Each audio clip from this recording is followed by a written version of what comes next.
quand le sud brûlera. Au commencement, ce ne sera qu'une fumée au loin. Une ligne sombre derrière les collines. Une odeur de bois brûlé portée par le vent. Quelques cendres déposées sur les voitures comme une poussière que l'on croit sans danger. Alors les hommes regarderont le ciel et diront: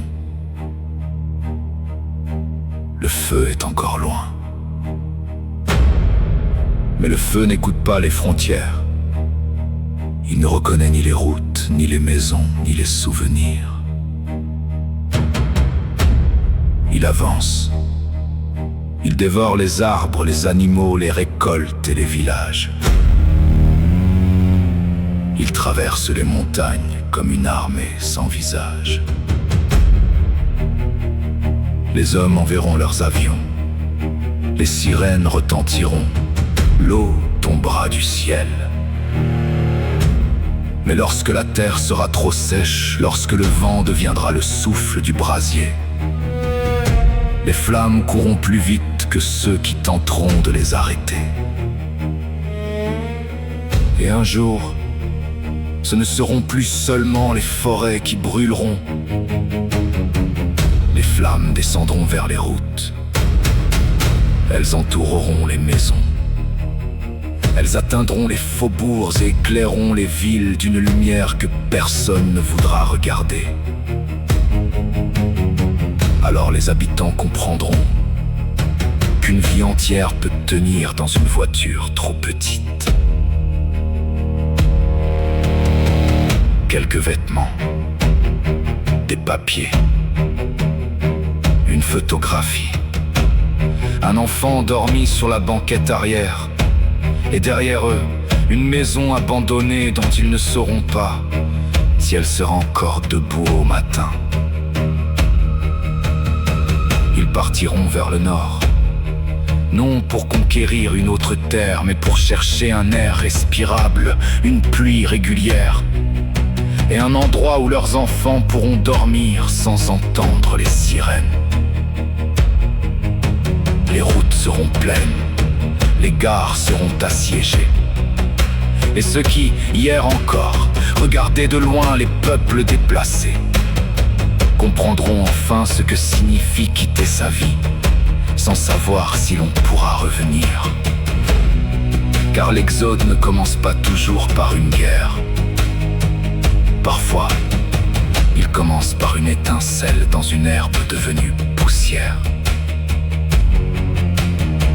Les anciens parlaient du feu comme d'un jugement, mais ce feu ne sera peut-être pas celui d'un Dieu en colère. Il sera celui de notre orgueil, quand nous avons cru dominer la nature. Celui de notre avarice, quand le profit comptait davantage que les forêts. Celui de notre gourmandise, quand nous avons consommé la terre comme si elle était infinie.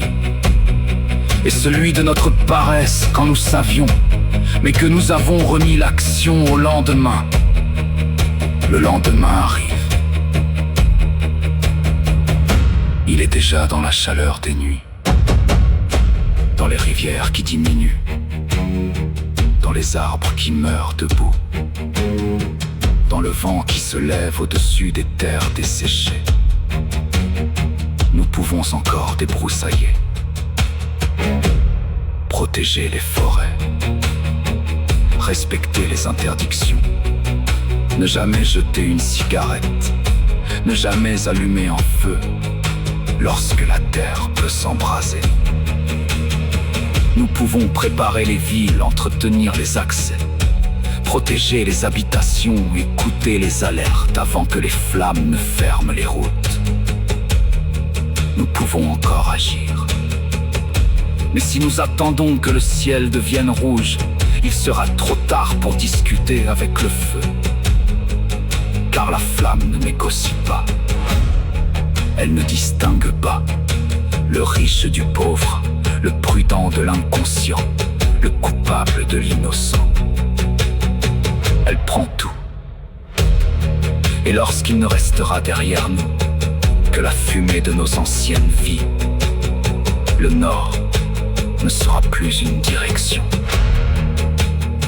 Il deviendra le dernier refuge. Je ne dis pas que ce destin est écrit, je dis qu'il peut encore être évité. Mais seulement si nous agissons, avant que les forêts ne deviennent des torches, avant que les villes ne deviennent des brasiers, et avant que des millions d'hommes ne soient contraints de marcher vers un ciel moins brûlant. Le feu approche toujours en silence. Puis, soudain, il parle plus fort que tous les hommes. Nostraferus. Les mots avant le temps.